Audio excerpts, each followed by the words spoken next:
हिमाचल प्रदेश के लोकप्रिय मुख्यमंत्री आदरणीय जयराम ठाकुर जी,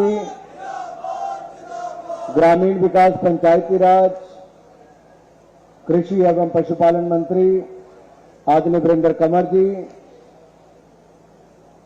उद्योग एवं परिवहन मंत्री व जसवां परागपुर के लोकप्रिय विधायक आदरणीय विक्रम ठाकुर जी,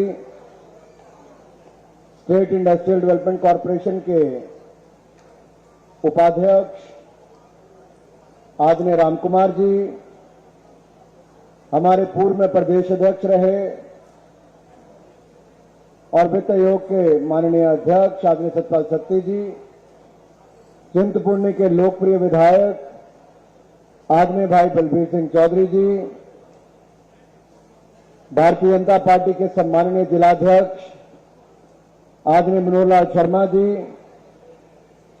एपीएमसी के चेयरमैन बलबीर बग्गा जी, हमारे संसदीय क्षेत्र के सह प्रभारी भाई सुमित शर्मा जी, जिला परिषद के अध्यक्ष आदरणीय बहन नीलम जी, जिला परिषद के सदस्य आदरणीय रमा देवी जी, ओंकार जी, कमल सैनी जी, हमारे युवा मोर्चा के जिला के अध्यक्ष, जिला भाजपा के महामंत्री भाई अर्जुन सिंह जी, मंडल के सम्माननीय अध्यक्ष भाई गोल्डी जी, हमारे मंडल के महामंत्री रंजीत जी, मंडल के महामंत्री भाई राजीव राणा जी, बीडीसी की अध्यक्ष आदरणीय रजनी देवी जी, बीडीसी के उपाध्यक्ष आदरणीय सतीश कुमार राणा जी, आदरणीय हंसराज राणा जी, आदरणीय कुलविंदर राणा जी, आदरणीय जसविंदर गोगा जी, आदरणीय सतीश ठाकुर जी, किसान मोर्चा के जिलाध्यक्ष भाई धर्मेंद्र राणा जी, युवा मोर्चा के अध्यक्ष भाई रजत राणा जी, महिला मोर्चा की अध्यक्षा बहन सहयोगिता जी,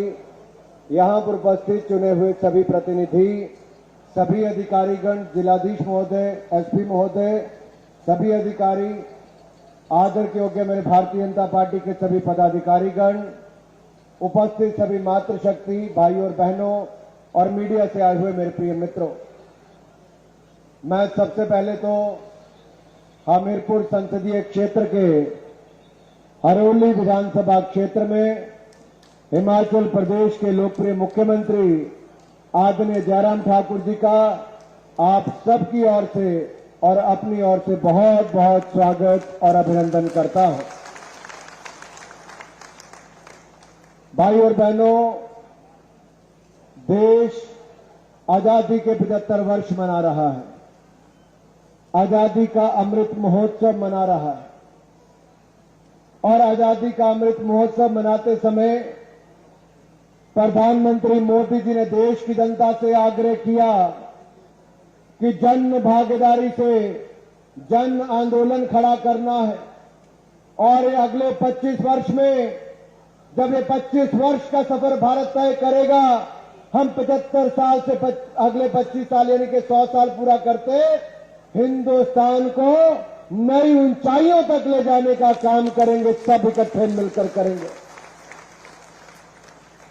आपने इस बार के 15 अगस्त के भाषण में लाल किले की प्राचीर से माननीय प्रधानमंत्री नरेंद्र मोदी जी ने क्या कहा?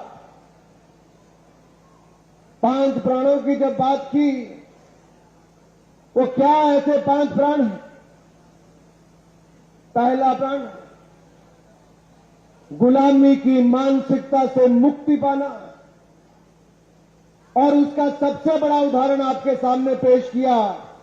अंग्रेजों के समय इंडिया गेट से लेकर राष्ट्रपति भवन तक जो दोनों तरफ सरकारी बिल्डिंगें बनी हैं, प्रधानमंत्री का कार्यालय राष्ट्रपति भवन तक बना है। प्रधानमंत्री जी ने कहा ये गुलामी की निशानी है, ये पुराना संसद भवन भी गुलामी की निशानी है। हमें तो नए भारत का निर्माण करना है, हमें राज नहीं करना, हमें कर्तव्य भाव के साथ जनता की सेवा को करना है। और यह कर्तव्य भावना जब हर हिंदुस्तानी के अंदर आएगी, जनप्रतिनिधि से लेकर प्रधानमंत्री तक हर किसी तक आएगी, कर्मचारी से लेकर अधिकारी तक आएगी। जब मन में यह बात होगी इस गुलामी की सोच से बाहर निकलना है और दूसरा प्राण विकसित भारत का निर्माण करना है, जब हम संकल्प लेंगे कि अगले 25 सालों में भारत को विकसित देश बनाना है तो दुनिया की कोई ताकत हमें रोक नहीं पाएगी, क्योंकि अभी भी आप देखिए मात्र 8 वर्षों में जो 60 में नहीं हो पाया वो मोदी ने 8 में करके दिखाया है। मोदी ने 8 में करके। मित्रों, अंग्रेज 200 साल तक हुकूमत करके गए हिंदुस्तान के ऊपर। उस सोच के साथ कई साल तक सरकारें चलती रही, लेकिन पिछले 8 साल में यह बदलाव हुआ। मोदी जी के नए विचारों के साथ नए भारत के निर्माण में हिंदुस्तान की अर्थव्यवस्था को आगे बढ़ाने का काम हो रहा है। और आज जब हम आजादी का 75 वर्ष मना रहे हैं, साथ ही साथ हमने अंग्रेज जो 5वें नंबर पर थे दुनिया में अर्थव्यवस्था में और भारत 11वें नंबर पर था, मोदी जी ने 11वें नंबर से लेकर 5वें नंबर पर भारत को पहुंचा दिया है। अंग्रेजों को पीछे छोड़ दिया जिन्होंने 200 साल हम पर राज किया। अरे 200 साल राज करने वालों को हमने 8 साल में पीछे छोड़ दिया। अगले 25 साल मोदी के नाम कर दो, हम हिंदुस्तान को नई ऊंचाइयों पर लाकर खड़ा कर देंगे मेरे मित्र। और ये मैं इसलिए भी कहता हूं कि हमें जो तीसरा प्राण है, गौरवशाली इतिहास पर गर्व करना। हमारे नौजवान भाई, हमारे बच्चे, हमारी महिलाएं, आप याद करिए पिछले 75 साल में हमको क्या पढ़ाया गया। यह दिखाया गया जैसे मुगल ही हमारे ऊपर राज करते थे, अंग्रेजी हमारे ऊपर राज करके गए, जैसे इससे पहले हिंदुस्तान था ही नहीं। सच्चाई यह है कि हमारा हिंदुस्तान इतना अमीर था कि दुनिया भर के देशों की नजर हमारे हिंदुस्तान पर थी। आज इंग्लैंड के पास जो कोहिनूर का हीरा है वो हमारे हिंदुस्तान का था। जो काली मिर्च है वो हिंदुस्तान से जाती थी। सोने की चिड़िया हमारा हिंदुस्तान कहलाता था। वो दिन चले गए, लेकिन अब सोने की चिड़िया कहलाने वाले दिन जल्द वापस आने वाले हैं मेरे भाई और बहनों। मैं इसलिए भी ये कहता हूं क्योंकि आपदा के समय भी हमने जो निर्णय लिए आत्मनिर्भर भारत बनाने के, वो आत्मनिर्भर भारत बनाते बनाते आज इतनी गति हमारी अर्थव्यवस्था को मिली है कि जीएसटी की कलेक्शन जो 1 लाख करोड़ नहीं होती थी वो 1.5 लाख करोड़ तक पहुंच गई। और हिंदुस्तान की अर्थव्यवस्था आज दुनिया भर में पहले नंबर पर सबसे तेजी से आगे बढ़ने वाली अर्थव्यवस्था आज हिंदुस्तान की जीडीपी ग्रोथ रेट है। ये आपके कारण और नरेंद्र मोदी जी की सरकार के कारण हो रहा है मेरे भाइयों। मित्रों, ये क्यों हो रहा है इस पर भी मैं आने वाला हूं जल्दी। लेकिन चौथा प्राण क्या है? एकता और एकजुटता। क्योंकि जो देश विरोधी ताकतें देश को तोड़ने में लगी है, हमें उनको भी कड़ा संदेश देना है कि भारत टूटने वालों में से नहीं है। भारत मोदी जी के नेतृत्व में मजबूत है और उसका ताजा उदाहरण देखने को मिलता है। उसका ताजा उदाहरण देखने को मिलता है। आपदा के समय मोदी जी ने कहा ताली बजाओ, आपने ताली बजाई। मोदी जी ने कहा थाली बजाओ, आपने थाली बजाई। मोदी जी ने कहा दिया जलाओ, आपने दिया जलाया। मोदी जी ने कहा एकजुट हो जाओ, वैक्सीन लगाओ, आपने वैक्सीन लगाने का काम भी किया। और मोदी जी ने वैक्सीन बनाई भी। 200 करोड़ वैक्सीन बिल्कुल मुफ्त में लगवाने का काम किया तो मोदी सरकार ने किया। मित्रों, जहां देश में 200 करोड़ वैक्सीन लगी, वहीं पर जयराम जी के नेतृत्व में हिमाचल प्रदेश ने सबसे पहले वैक्सीन लगाने का काम पूरा किया है मेरे भाई और बहनों। आप में से वैक्सीन किसी ने लगवाई? जरा हाथ खड़ा करें। हरी टी शर्ट वाले मेरे भाई ने नहीं लगवाई। जिसने 1 लगवाई हाथ खड़ा करें। जिसने 2 लगवाई दोनों हाथ खड़े करें। जिसने मुफ्त में लगवाई मोदी जी के लिए जोरदार ताली मार दें।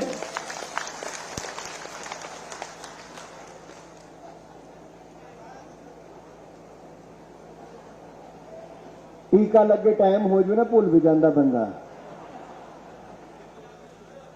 हाँ, मेरा वीर थले कह रहा तीजा वैक्सीन तीजा बूस्टर डोज लाता तुहानू। एक बूस्टर डोज हरोली च भी लाना है।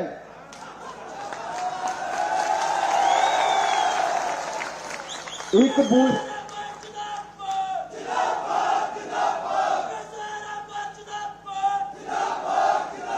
बूस्टर डोज हरोली च भी लाना है तो पिछली सारी गल्लां नूं भुला के इस बार कमल दा फुल खिलाना है।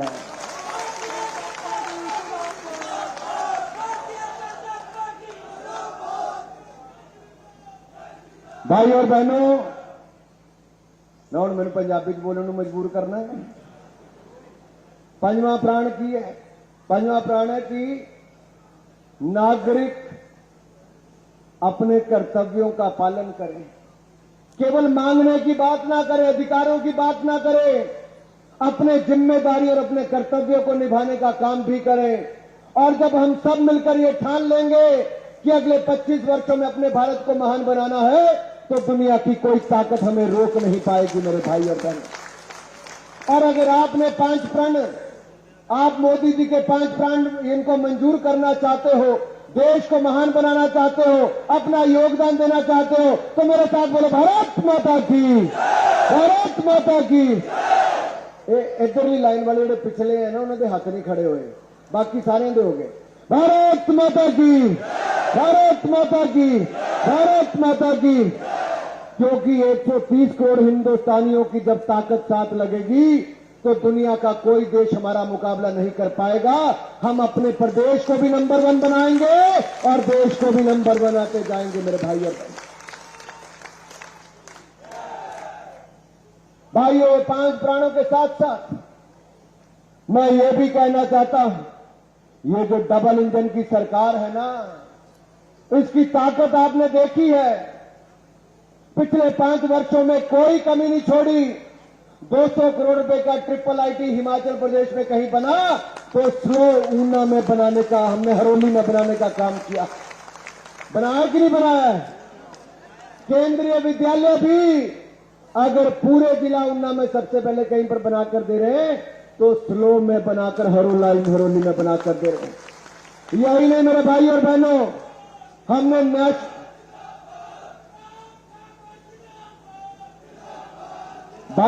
National career centre, national career service centre अगर 50 करोड़ रुपए का अपने युवा साथियों के लिए हम कहीं पर लेकर आए तो यहीं के लिए लेकर आए 50 करोड़ रुपए की लागत से। दिव्यांगजन, मोदी जी ने यह नाम दिया था दिव्यांगजन, नहीं तो पहले आप तो अपंग कहते थे, डिसेबल्ड कहते थे। मोदी जी ने स्पेशली एबल और दिव्यांग कहना शुरू किया। केवल कहा नहीं, दिव्यांगजन ट्रेनिंग सेंटर 50 करोड़ रुपए का दिया है, तो वो भी यहीं के लिए दिया है मेरे भाई और बहन। लगभग बनकर तैयार है, उसका उद्घाटन ही होना बाकी है। यही नहीं, इंडियन ऑयल कॉर्पोरेशन का भाई सत्ती जी बैठे हैं, हम जिला ऊना में लेकर आए, लेकिन पूरे जिले को लाभ मिला। 550 करोड़ रुपए का कहीं नहीं हिमाचल प्रदेश में आया, वो भी जिला ऊना में ही हमने बनाने का काम किया है। मित्रों, PGI सैटेलाइट सेंटर, आपको चंडीगढ़ न जाना पड़े, आपके जिला ऊना में ही। ये लड़ाई किसने लड़ी? भाई सत्ती जी और भाई वीरेंद्र कंवर जी यहां पर बैठे हैं। हम 4-4 बार वहां पर गए, नड्डा जी के पास गए, प्रधानमंत्री जी के पास गए और जिला ऊना के लिए 450 करोड़ रुपए का PGI सैटेलाइट सेंटर मंजूर करवा कर लाए।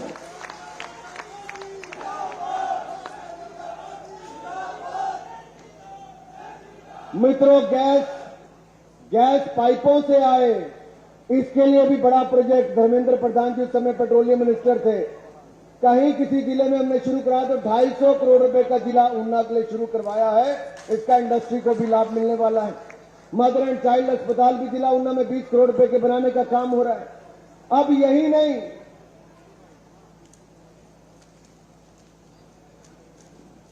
मैं आपको थोड़ा सा पीछे लेके जाना चाहता हूं।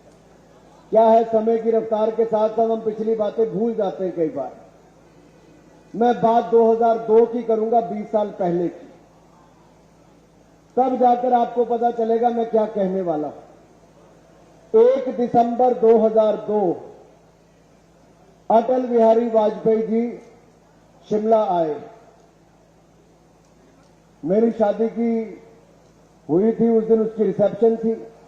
अटल जी देश के प्रधानमंत्री थे। अटल जी हिमाचल प्रदेश के दौरे पर आए, मुझे तो आशीर्वाद दिया, लेकिन हिमाचल प्रदेश के लाखों नौजवानों को रोजगार मिले। धूमल जी ने मांग की कि औद्योगिक पैकेज दो। अटल बिहारी वाजपेयी जी ने हिमाचल प्रदेश को औद्योगिक पैकेज उस समय दिया था। पूरे हिमाचल प्रदेश में ऊना ले लो, टालीवाल ले लो, बद्दी ब्रोटी वाला ले लो, नालागढ़ ले लो, संसारपुर टेरेस ले लो, या फिर गगरेट ले लो, अंब ले लो, नाहन ले लो, पौंटा साहब, पूरे हिमाचल प्रदेश में जितनी इंडस्ट्री लगी है ये अटल बिहारी वाजपेयी जी की भारतीय जनता पार्टी की देन है। मित्रों, उस समय धूमल जी ने मांगा तो अटल बिहारी वाजपेयी जी ने दिया। हिमाचल प्रदेश का चहुमुखी विकास, लाखों लोगों को रोजगार मिलने का काम हुआ और हमारा हरोली विधानसभा क्षेत्र उसका एक बड़ा उदाहरण है। कांग्रेस आई तो उसको वापस लेने का काम किया, उसका समय कम किया, हम लोगों ने आंदोलन किया था। कांग्रेस आई तो हिमाचल प्रदेश का विशेष राज्य का दर्जा वापस लिया, जो धूमल जी की मांग पर उस समय अटल बिहारी वाजपेयी जी ने दिया था। लेकिन अगर केंद्र में मोदी जी की सरकार आई, हिमाचल प्रदेश को विशेष राज्य का दर्जा वापस देने का काम मोदी जी ने कर दिया है। मेरे भाई और बहन, प्रदेश में जयराम जी की सरकार बनी। भारतीय जनता पार्टी ने लगातार मांग उठाई कि हमारे यहां पर उद्योग होना चाहिए। मुझे आज भी याद है जब इसकी प्रोजेक्ट रिपोर्ट बन रही थी, तब दो लोगों के मुझे सुबह सुबह फोन आ जाते थे। एक पूर्व चीफ सेक्रेटरी रामसुभग सिंह जी, दूसरे राम कुमार जी। हर हफ्ते फोन होना कि दिल्ली में इसका पता करो। पहले तो प्रोजेक्ट रिपोर्ट बनाते समय 100 एकड़ जमीन कम हो गई तो रातों रात वो इकट्ठी की गई। राम कुमार जी ने उसके लिए जोर लगाया और हमारे अधिकारियों ने जितने कागज पूरे करने थे वो सारे पूरे किए। देखिए, कोई पद पर ना हो उसके बाद उसको भूल जाओ, उचित नहीं होता। तो जिन्होंने मेहनत की मैं उनका नाम जरूर याद करवाना चाहता हूं। भाई विक्रम ठाकुर जी हमारे इंडस्ट्रीज मिनिस्टर हैं, बार बार दिल्ली आए ताकि हम इसको कर सके। जब भी जयराम जी आए हमने बार बार इसको विषय को उठाया और मैं तो रहा आपका अपना सांसद, मेरी तो जिम्मेदारी थी इसको उठाने की, क्योंकि आना तो मुझे ही आपके पास है।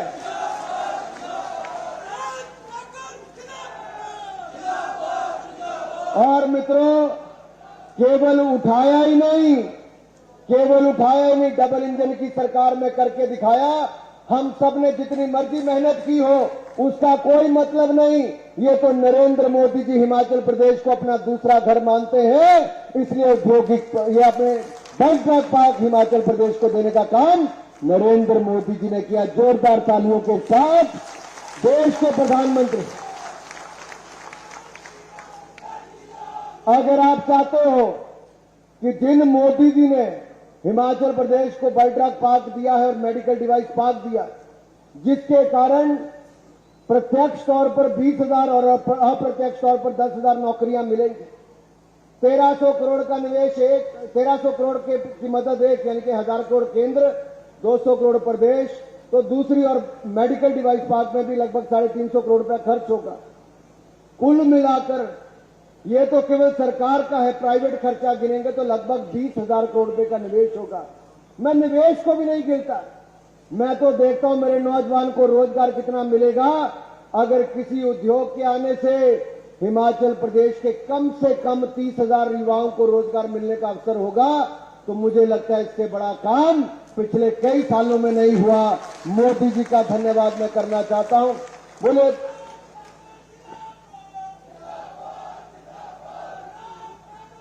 और मेरा नहीं, मोदी जी का धन्यवाद कर दे। मैं बोलूंगा धन्यवाद है, धन्यवाद है, आप कह सकते हैं मोदी जी का धन्यवाद है। धन्यवाद है, धन्यवाद है, धन्यवाद है, धन्यवाद है, धन्यवाद है, धन्यवाद है। मित्रों, यही नहीं, जो फूड पार्क भी यहां पर खुला लगभग 100 करोड़ रुपए से ज्यादा की लागत से, यह भी नरेंद्र मोदी जी की सरकार में उस समय हमने इसका उद्घाटन किया। और इंडस्ट्रियल एरिया डेवलपमेंट की जो स्कीम, इससे पहले भी लगभग 150 करोड़ रुपए दिया, वो भी नरेंद्र मोदी जी की सरकार में मिला। अगर सब भारतीय जनता पार्टी ने दिया है तो कांग्रेस ने क्या दिया?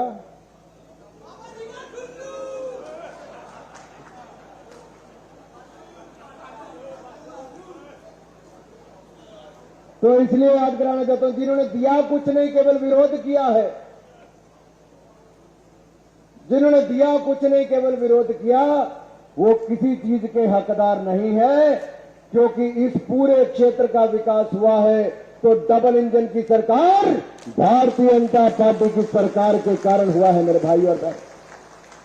मित्रों, यही नहीं रुके, पूरे संसदीय क्षेत्र में अगर मैं कहूं एम्स अस्पताल 1500 करोड़ का बना, पीजीआई अस्पताल 450 करोड़ रुपए का, मेडिकल कॉलेज 400 करोड़ रुपए का, हमारे सेंट्रल यूनिवर्सिटी 550 करोड़ रुपए की, ट्रिपल आईटी 200 करोड़ रुपए का, हाइड्रो इंजीनियरिंग कॉलेज 100 करोड़ रुपए का, कई केंद्रीय विद्यालय खोल दिए गए। इसके अलावा सड़कों को बनाने का काम तो एक के बाद दूसरा किया गया और आगे भी करेंगे। ये सब किसी ने किया है तो डबल इंजन की सरकार भारतीय जनता पार्टी की सरकार ने किया है। मित्रों,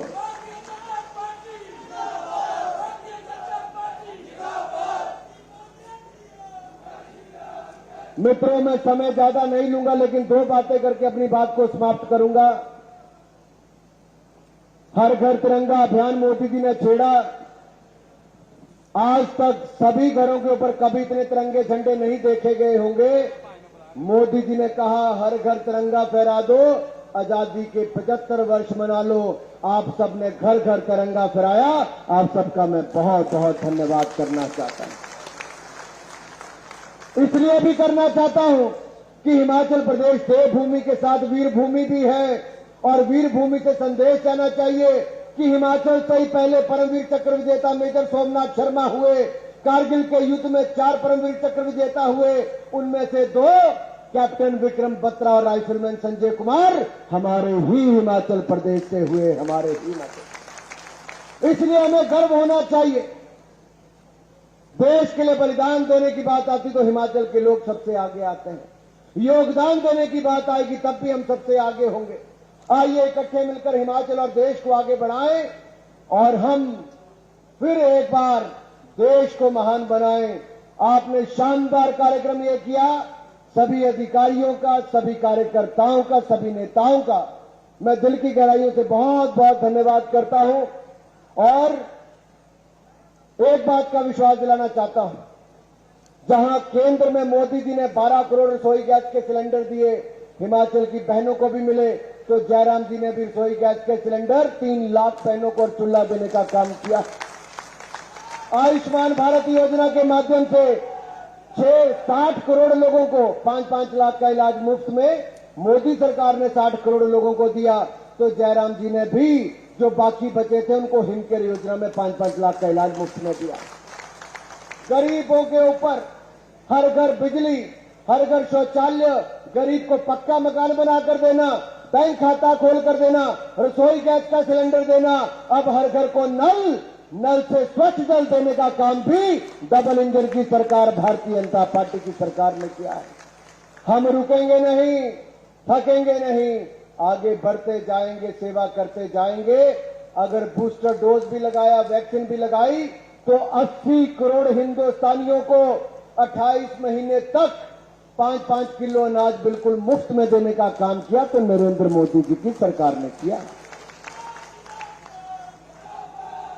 कहीं भेदभाव नहीं किया, ना जाति देखी, ना संप्रदाय देखा, ना क्षेत्र देखा।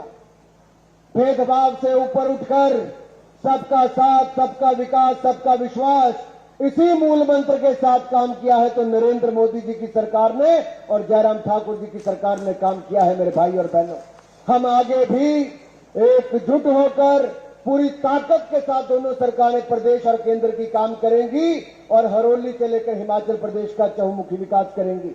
आप सब आए, आप सबको आज के शानदार कार्यक्रम की बहुत बहुत बधाई, बहुत बहुत धन्यवाद। बोले भारत माता की, भारत माता की। हेलो, बहुत आभार महोदय। हिमाचल की स्थापना के 75 वर्षों का उत्सव है और लोक कल्याण की गौरव गाथा नई बुलंदियों पर है। वर्तमान सरकार का एक एक कदम शानदार, बेमिसाल, संभावनाओं को संकल्प बनाकर आम जनमानस का जीवन आलोकित हुआ है।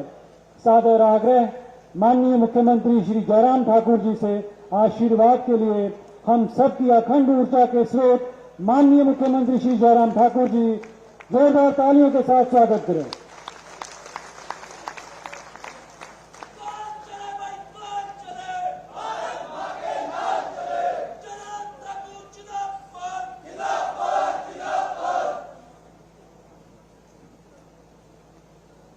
आज के इस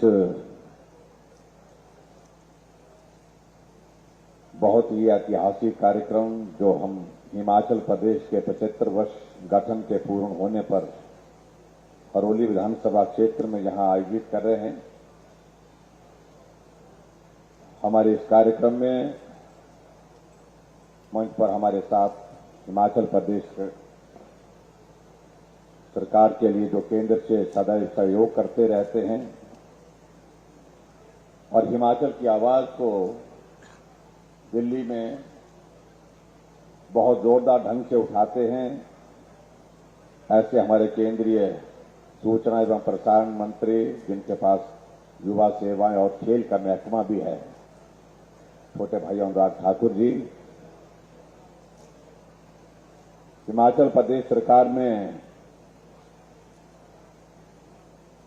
ग्रामीण विकास एवं पंचायती राज मंत्री श्री वीरेंद्र कंवर जी, हिमाचल प्रदेश सरकार में उद्योग मंत्री भाई विक्रम सिंह ठाकुर जी, वित्त आयोग के अध्यक्ष और हमारी पार्टी के लंबे समय तक अध्यक्ष रहे भाई सतपाल सिंह सत्ती जी, माननीय विधायक श्री बलवीर जी, और हमारे बीच में इस विधानसभा क्षेत्र में आप सबके विकास की चिंता करते हुए क्षेत्र को विकास की राह पर आगे बढ़ाने के लिए जो लगातार अपने प्रयत्न और प्रयास कर रहे हैं, ऐसे हमारे HPSIDC के vice chairman professor Ram Kumar ji, party के हमारे जिला के अध्यक्ष मनोहर लाल जी,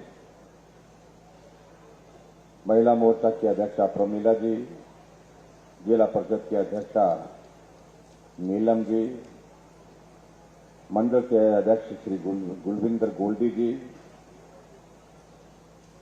मंच पर उपस्थित सभी पार्टी के पदाधिकारी, पंचायती राज संस्थाओं के सभी चुने हुए प्रतिनिधि, उपस्थित सभी भाइयों बहनों, नौजवान साथी और पत्रकार मित्रों,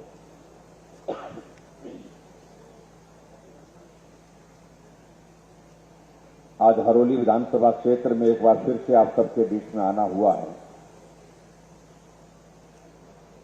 और आप सब लोगों ने गर्मजोशी के साथ अभिनंदन स्वागत किया, उसके लिए मैं आप सबका बहुत बहुत धन्यवाद करता हूं। मुझसे पहले यहां सभी साथियों ने बहुत विस्तार से बात कर ली है। मुझे इस बात की प्रसन्नता है कि हिमाचल प्रदेश के कुछ एक विधानसभा क्षेत्र तो राजनीतिक दृष्टि से अलग महत्व भी रखते हैं, वहां अपना विधायक है या नहीं है, लेकिन उसके बावजूद वहां पर जमीन पर विकास हुआ है, जमीन पर काम हुआ है, ये हमको इस विधानसभा क्षेत्र में भी आकर के दिखता है। अगर आज भी हम इस विधानसभा क्षेत्र में यहां आए हैं तो लगभग 20 करोड़ रुपए के उद्घाटन के कार्यक्रम यहां पर हमने आज आपके बीच में किए हैं, उसके लिए मैं आप सबको बहुत बहुत बधाई देता हूं।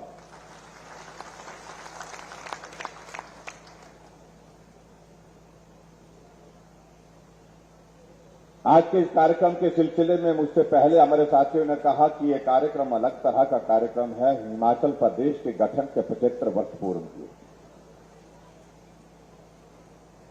और यह भी एक संयोग है कि देश की आजादी के भी 75 वर्ष पूर्ण हुए हैं और देश में आप लोगों ने इस बात को देखा होगा कि पूरे देश भर में 75 वर्ष की आजादी के उत्सव के कार्यक्रम चले हुए हैं और उसका अभिप्राय यही है, सिर्फ एक ही मात्र, कि हम लगातार आगे बढ़ रहे हैं, तेजी से आगे बढ़ रहे हैं, लेकिन उसके बावजूद आगे बढ़ने की इस प्रक्रिया में जिन साथियों का सहयोग है, योगदान है, उनको भी हमको स्मरण करना चाहिए। इसलिए उनका आभार व्यक्त करना और आने वाले समय में सबको साथ लेकर के हमको आगे बढ़ना है, उसके लिए सहयोग के लिए बात कर रहे हैं। और हिमाचल प्रदेश के 75 वर्ष बीतने के बाद अगर आज हम इस हरोली विधानसभा क्षेत्र में आए, हालांकि हमारे मित्र कुछ कई तरह की बातें कह रहे हैं कि आजकल मुख्यमंत्री जी पूरे हिमाचल प्रदेश में बड़े बड़े आयोजन कर रहे हैं। हम आयोजन अपने लिए नहीं कर रहे हैं, हम हिमाचल प्रदेश की जनता का अभिनंदन, उनका आभार व्यक्त करने के लिए हर विधानसभा क्षेत्र में जा रहे हैं, जिन्होंने 75 वर्ष की इस यात्रा में हिमाचल प्रदेश को आगे बढ़ाने में एक बहुत महत्वपूर्ण योगदान दिया है। अगर हिमाचल के लोगों ने काम किया है, मेहनत किया है, परिश्रम किया है, चाहे वो एक मजदूर है, किसान है, बागबान है, एक कर्मचारी है, एक अधिकारी है, और हिमाचल उनकी नजरों में आगे बढ़ा है, उनकी नजरों के सामने आगे बढ़ा है, तो क्या ऐसे में क्या हम ऐसे आसान फरामोश हो जाएं कि हम उनका आभार भी व्यक्त न करें? इसलिए हमने पूरे हिमाचल प्रदेश में ऐसे कार्यक्रमों का आयोजन किया है कि हम हर क्षेत्र में जाएंगे और सार्वजनिक मंच से हिमाचल प्रदेश के लोगों का अपने इस योगदान के लिए आभार व्यक्त करेंगे और साथ ही अपील भी करेंगे कि आपका सहयोग आने वाले समय में भी इसी प्रकार से चाहिए ताकि हिमाचल को और बुलंदियों पर हम ले जा सकें।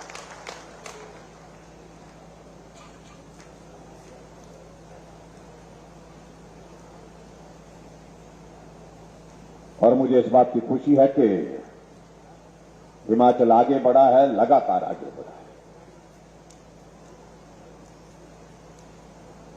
और हिमाचल प्रदेश में हमारी सरकार का 5 वर्ष का कार्यकाल पूरा हो रहा है। कोविड का संकट था, लेकिन संकट के बावजूद हम आगे बढ़े और हम हर क्षेत्र में आगे बढ़ने के साथ साथ में जिस क्षेत्र में यहां इस विधानसभा क्षेत्र से जो आपके प्रतिनिधि फोरम में उद्योग मंत्री भी रहे हैं, उद्योग जगत में जितना योगदान यहां पर हिमाचल प्रदेश में इंडस्ट्री को लगाने के लिए जो होना चाहिए था, मैं इस बात को दावे के साथ कह सकता हूं कि उनसे बेहतरीन योगदान वर्तमान सरकार का रहा।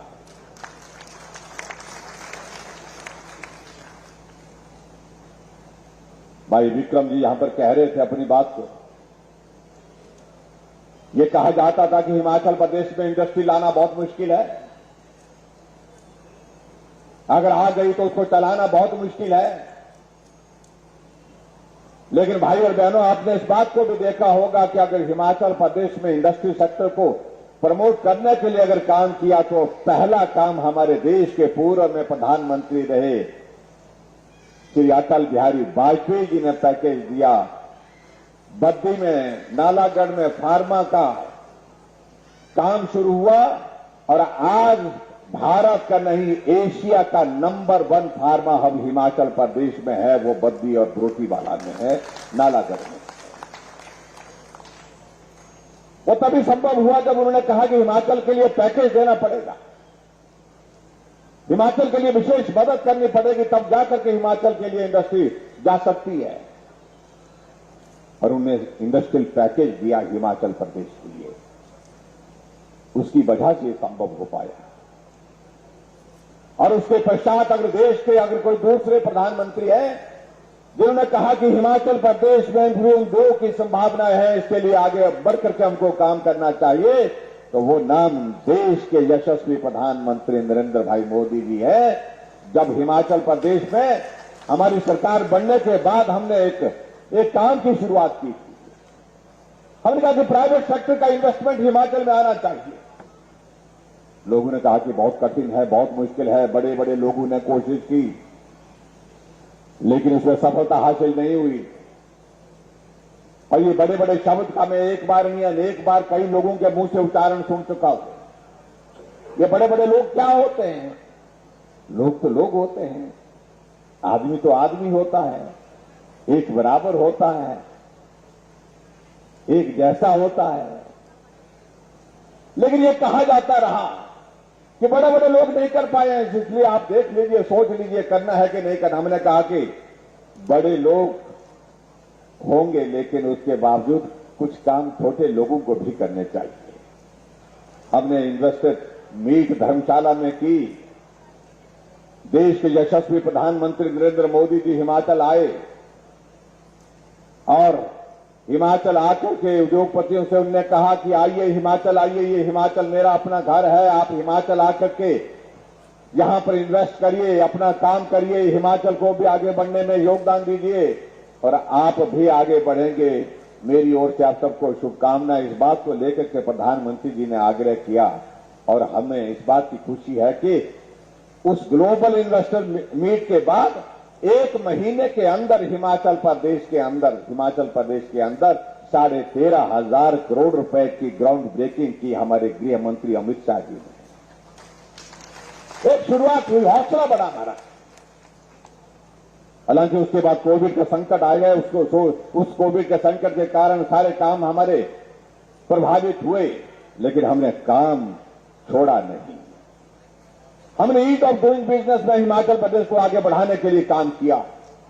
16वें स्थान पर हिमाचल प्रदेश में था पूरे देश भर में और 16वें स्थान से ईज ऑफ डूइंग बिजनेस में हमने 7वें स्थान पर हिमाचल प्रदेश को लाया ताकि यहां पर आकर के बाहर का इन्वेस्टमेंट आ सके। और भाई और बहनों, मुझे इस बात की भी प्रसन्नता है जब हमारा 4 साल का कार्यकाल पूरा हुआ अभी हाल ही में, और हाल ही में जब 4 साल का कार्यकाल पूरा हुआ तो आदरणीय प्रधानमंत्री नरेंद्र मोदी जी हिमाचल प्रदेश में हमको आशीर्वाद देने के लिए मंडी आए तो 28,000 करोड़ रुपए का ग्राउंड ब्रेकिंग और किया हिमाचल प्रदेश में। हम इस बात को कह सकते हैं कि जो बड़े बड़े लोग काम नहीं कर पाए वो छोटे लोगों ने काम किया हिमाचल प्रदेश में, ये मैं कहना चाहता हूं। ये बल्क ड्रग फार्मा का पार्क हिमाचल में आना चाहिए। जैसे ही हमारे देश की सरकार आदरणीय मोदी जी के नेतृत्व में चली है, उन्होंने कहा कि इस कोविड के संकट के कारण सारी दवाइयां महंगी हो गई क्योंकि सारा रॉ मटेरियल चाइना से आता था। कोरोना का वायरस भी चाइना से आया और ऐसे हालात में हमको चाइना पर लंबे समय तक आधारित नहीं रहना, आपको अपने पांव पर खड़ा होना है, आत्म सम्मान के साथ खड़ा होना है। और इसलिए भारत के अंदर हम इस प्रकार की इंडस्ट्री लगा सके ताकि दवाइयों को बनाने के लिए जो जो भी चीजें चाहिए होती है उनको हम अपने देश के अंदर पैदा कर सके। 3 फार्मा पार्क जो है पूरे देश के लिए तय हुए और 3 फार्मा पार्क जो देश के लिए हुए, यहां हमारे इंडस्ट्री मिनिस्टर बैठे हैं और इनके साथ हम बैठ करके उस वक्त के सेक्रेटरी इंडस्ट्री उनके साथ बैठ करके हमने लंबी चर्चा की। हमने कहा ये करना है, करना नहीं है, ये हमको लाना है, हर हालत में लाना है। और उसमें जो कंडीशन थी उन सारी कंडीशन के लिए हमने प्रावधान किए। बिजली किस रेट पे दे सकते हैं, पानी किस रेट पे दे सकते हैं, जमीन कहां दे सकते हैं, इन सारी बातों को लेकर के विस्तार से चर्चा हुई। और एक बार नहीं, कम से कम मुझे लगता है कि हम लोग कम से कम 10 बार इस बात को लेकर के बैठे कि और बेहतर कैसे कर सकते हैं, और कैबिनेट की बैठक में सिलसिलेवार चर्चा करते रहे, अलग से बैठकों में चर्चा करते रहे कि ये आना चाहिए। ये हिमाचल के लिए आवश्यक इसलिए है कि हिमाचल के लिए रोजगार के साधन होंगे। ये हिमाचल के लिए इसलिए आवश्यक है कि हिमाचल प्रदेश में विकास के लिए गति मिलेगी। इसलिए हमने हिमाचल प्रदेश की ओर से, सरकार की ओर से प्रयत्न किया। अंततः गत्वा जाकर के दिल्ली में जहां जहां भी हमको कहने की आवश्यकता पड़ी, प्रधानमंत्री जी से जितनी बार मिलना हुआ हमेशा हम बल्क ड्रग पार्क की बात करते रहे। स्वास्थ्य मंत्री जी से जब भी मिलना हुआ उनसे हम इस बात को करते रहे। अनुराग जी से बात करते रहे, आदरणीय नड्डा जी से बात करते रहे। सबका परिणाम सफल हुआ। आखिरकार बल्क ड्रग फार्मा पार्क आकर के हमारे बीच में बहुत जल्दी यहां आपकी इस हरोली की धरती पर लगने वाला है। लेकिन विचित्र बात हमने इस बात को देखी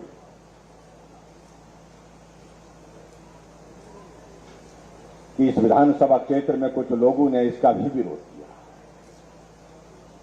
जहां आने वाले समय में लगभग 50,000 करोड़ रुपए का इन्वेस्टमेंट जब कंप्लीट हो जाएगा, ये प्रोजेक्ट अपने यौवन पर पहुंचेगा, 50,000 करोड़ रुपए का इन्वेस्टमेंट आएगा, 20,000 सीधी नौकरियां मिलेंगी, रोजगार के माध्यम निकलेंगे और 10,000 से ज्यादा इनडायरेक्ट रोजगार हिमाचल प्रदेश के लोगों को यहां पर इस वल्कडक फार्मा पार्क के माध्यम से मिलेगा। लेकिन कुछ लोगों को यह हजम नहीं हो रहा था। ये आ जाएगा तो नुकसान हो जाएगा। नुकसान किसी और चीज का नहीं, राजनीतिक दृष्टि से नुकसान होगा। और इसलिए कुछ लोगों को हाई कोर्ट कहा कि हाई कोर्ट से इसके लिए रोक कैसे लग सकती है, उसका रास्ता ढूंढिए। और कुछ लोगों को यह कहा गया कि रास्ता वहां नहीं मिलता है तो उसका विरोध यहां पर करना चाहिए। सब जगह विरोध करने की कोशिश हुई लेकिन कहीं भी राहत नहीं मिली। कहा, फिर अंत में कहा कि हमारे भालू कहां जाएंगे। मुझे मालूम नहीं, यहां 40 डिग्री में भालू यहां पर भी होते हैं। हमारे वहां तो होते हैं क्योंकि वहां पर भालू को ठंडी जगह चाहिए होती है।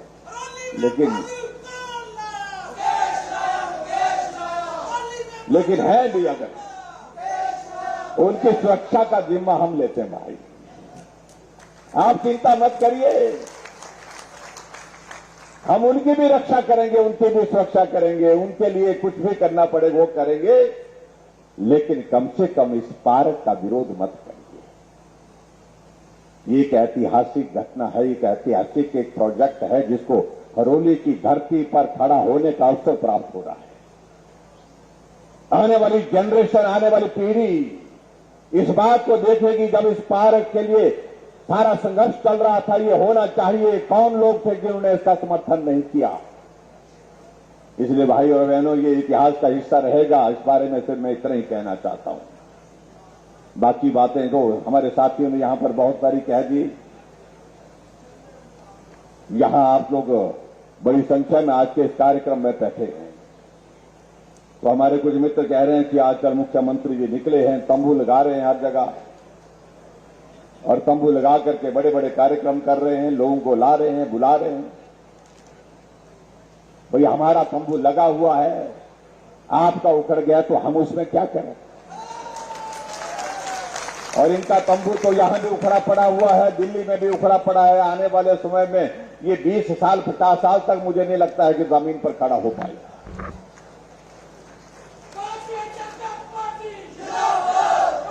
और हम एक बात कह रहे हैं और जिस पर बहुत परेशानी हो रही है,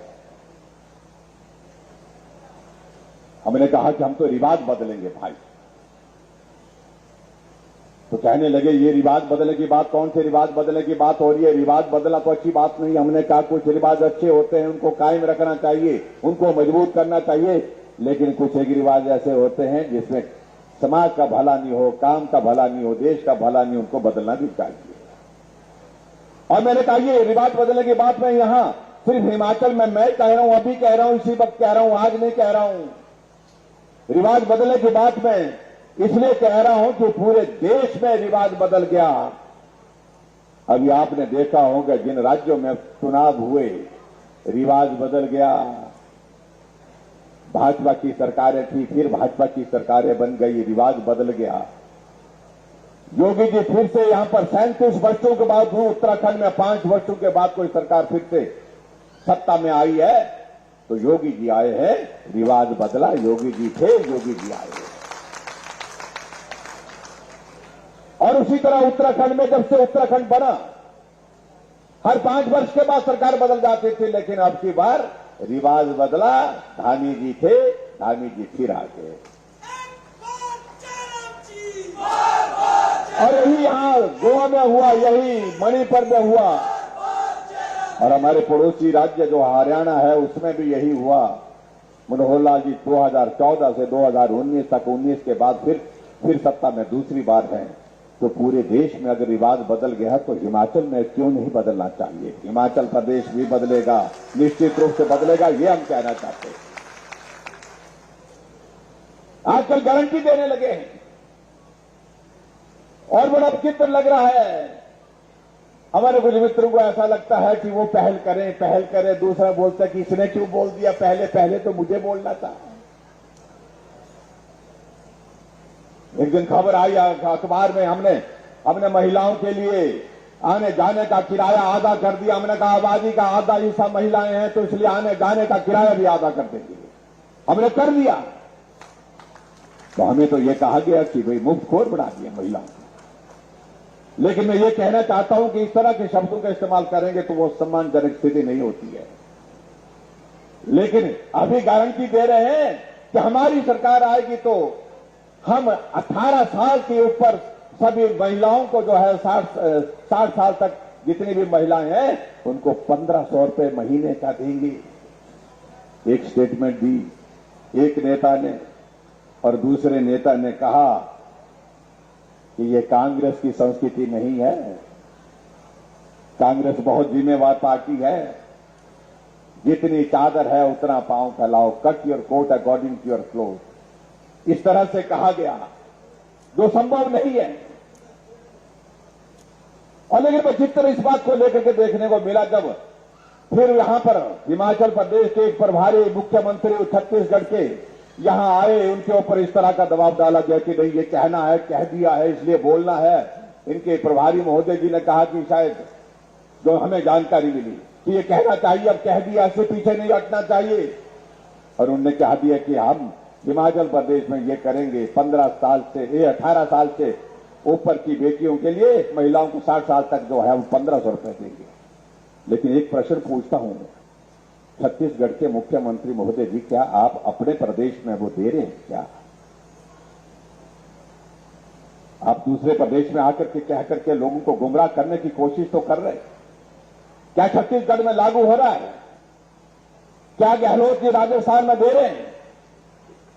फिर आगे बढ़कर के कहा कि हमने बिजली यहां पर हिमाचल प्रदेश में हमने कहा कि 125 यूनिट बिजली के हम जो है उसके हम पैसे नहीं लेंगे, क्योंकि वो गरीब वर्ग है उसमें और मध्यम वर्ग है, इस दोनों कैटेगरी को हमने हिमाचल प्रदेश में थोड़ी राहत दी। और राहत देने के बाद मुझे इस बात की खुशी है कि लगभग 14.5 लाख कंज्यूमर हिमाचल प्रदेश में उससे लाभान्वित हुए हैं। और आज अगर आप देख रहे हैं कि जुलाई महीने का बिल अगर आपको आया होगा तो कितना बिल आया? 0 बिल आया होगा, कोई पैसा नहीं लगा होगा। हाँ, जिसके घर में कोई इंडस्ट्री है उसके घर में उसका बिल आया होगा। लेकिन उसके बावजूद हमारे कांग्रेस के मित्रों ने कहा कि हम सत्ता में आएंगे तो हम तो 300 यूनिट देंगे। मैं इसी बात को लेकर के उनसे पूछना चाहता हूं, एक तरफ हम जब 125 यूनिट दे रहे हैं तो हमें कह रहे हैं कि तुम मुफ्तखोर बना रहे हो, आप क्या कर रहे हो?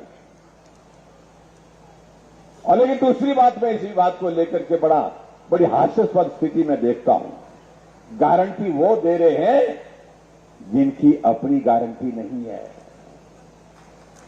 पूरे देश में कहीं बचे नहीं। उत्तर प्रदेश में 400 से ज्यादा सीटों पर चुनाव हुआ तो उसमें से सिर्फ 2 सीटें आई थी। इसलिए भाई और बहनों, जिस पार्टी का भविष्य पूरे देश में समाप्त हो गया और हमारी आपकी वजह से नहीं, अपने कारनामों की वजह से हुआ है, इस पार्टी के लिए आने वाले समय में हिमाचल क्या पूरे देश में कोई जगह नहीं मिलने वाली है। आजकल मैं देख रहा था, अभी आज मैं यहां आ रहा था, यहां आते आते बीच बीच में होर्डिंग लगे हैं, तेल का भाव लिखा हुआ है, आटे का भाव लिखा है, अपने फोटो के साथ लिखा है कुछ मित्रों ने हमारे। अगर भाव की अगर बात कहेंगे तो भाव तो वो उस वक्त के भी याद करवाए जाएंगे जब कांग्रेस पार्टी की सरकार देश में हुआ करती थी और प्रदेश में भी हुआ करती थी। क्या उस वक्त क्या महंगाई समाप्त हो गई थी? क्या बेरोजगारी की बात कहते हैं, क्या बेरोजगारी उस वक्त समाप्त हो गई थी? क्या हिमाचल प्रदेश में कहते हैं कि ऋण बढ़ रहा है, क्या ये ऋण बढ़ाने में आपका योगदान नहीं रहा? क्या 50,000 करोड़ रुपए के ऋण के साथ आपने हिमाचल हमारे हाथों में दिया था, और उस वक्त तो कोविड भी नहीं था। और हमारे समय में कोविड के इस दौर में हमने कठिन परिस्थितियों के बावजूद जो है हिमाचल प्रदेश में जितना रोक सकते थे ऋण को, कम किया जा सकता था, हमने करने की कोशिश की है।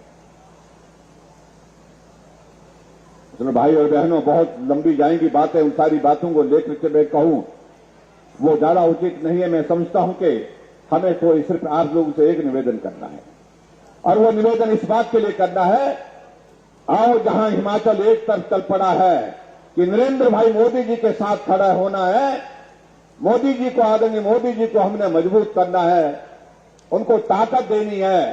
पूरे विश्व के नेता के रूप में जिस प्रकार से वो एक मजबूत नेता के नाते काम कर रहे हैं, इस देवभूमि हिमाचल प्रदेश का छोटा सा योगदान उसमें होना चाहिए, ताकि हमारे प्रधानमंत्री जी को हम और ताकतवर बना सकें, उनको और शक्ति दे सके और ऊर्जा दे सके। और आदरणीय प्रधानमंत्री जी का हिमाचल के लोगों के लिए बहुत स्नेह है, बहुत प्यार है।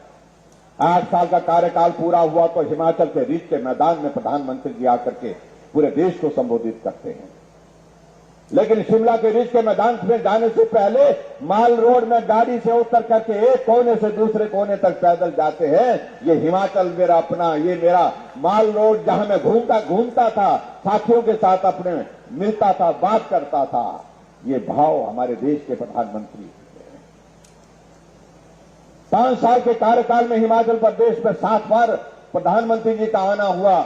अभी पूरा आचार संहिता लगने से पहले 3 बार और आएंगे, पूरा 10 बार हिमाचल प्रदेश में 5 साल में आना होगा। लेकिन एक बात कहते रहते हैं कि प्रधानमंत्री जी आए लेकिन दिया कुछ नहीं। ये मंच से घोषणा करने वाले प्रधानमंत्री जी नहीं हैं। ये नरेंद्र भाई मोदी जी की खासियत है, जहां जिस प्रदेश के लिए जो मदद करनी है उस प्रदेश के लिए घोषणा किए बिना दिल्ली से सीधे मदद करते हैं। 800 करोड़ रुपए हिमाचल के विकास के लिए विशेष रूप से दिया, स्पेशल पैकेज के नाते दिया, स्पेशल असिस्टेंस के नाते दिया। 10,000 करोड़ रुपए से ज्यादा हिमाचल प्रदेश के लिए केंद्रीय प्रोजेक्ट के माध्यम से स्वीकृतियां दे करके हमें हिमाचल प्रदेश के लिए मदद की। ऑल इंडिया मेडिकल इंस्टीट्यूट जमीन पर खड़ा होने के पश्चात उसका उद्घाटन इसी महीने के अंदर हो रहा है। अटल टनल का काम पूरा होने के बाद उसका उद्घाटन करके देश को समर्पित कर दिया गया। इस तरह से एक नहीं अनेक योजनाएं हिमाचल प्रदेश में आदरणीय प्रधानमंत्री नरेंद्र भाई मोदी जी की देन है। इसलिए भाई और बहनों, मेरा आप सबसे इतना ही निवेदन है कि आओ मिलकर के चलें, आगे बढ़े और हिमाचल को भी ताकत मिलेगी, देश को भी ताकत मिलेगी। डबल इंजन की सरकार जिसका जिक्र हो रहा है, द्रुत गति से हम, तेज गति से हम हिमाचल प्रदेश को विकास की राह पर आगे बढ़ाने में हम सफल होंगे।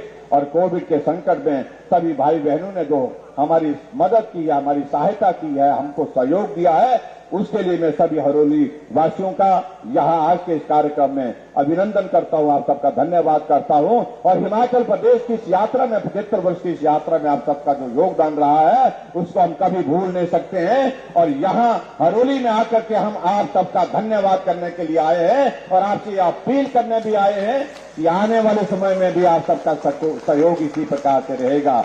इसलिए मेरा भाई और बहनों यही निवेदन है, ये हरोली भी साथ चाहिए, हरोली भी चाहिए और पूरा ऊना चाहिए, पूरा ऊना जिला चाहिए। आनंद तब आएगा। इस हरोली को भी भाजपा के सरकार जो आने वाले समय में बढ़ने वाली है, साथ चलने का अवसर दीजिए। ये निवेदन मैं आप सबसे करने के लिए यहां पर आया हूं और मुझे पूरा भरोसा है जब ये ऐसा दौर आएगा तो आपको इस विधानसभा क्षेत्र में निराश होने की आवश्यकता नहीं होगी। बल्क फार्मा पार्क एक जगह होगा और यहां का चुना हुआ प्रतिनिधि भारतीय जनता पार्टी का होगा और तो निश्चित रूप से यहां विकास को और तेज गति मिलेगी। इतना ही निवेदन करने के लिए मैं आप सबके बीच में यहां पर आया हूं। आप सब बड़ी संख्या में आज के इस कार्यक्रम में यहां पर पहुंचे, आप सबका हृदय से आभार, बहुत बहुत धन्यवाद। और यही मैं कहना चाह रहा हूं कि जो काम बड़े बड़े नहीं कर पाते हैं, कभी कभी वो छोटे लोगों से हो जाते हैं। तो रिवाज बदलने की शुरुआत अब की बार हम करेंगे, उसके लिए आप सबका आशीर्वाद चाहिए। आप सबका बहुत बहुत धन्यवाद। नमस्कार, जय हिंद, जय हिमाचल।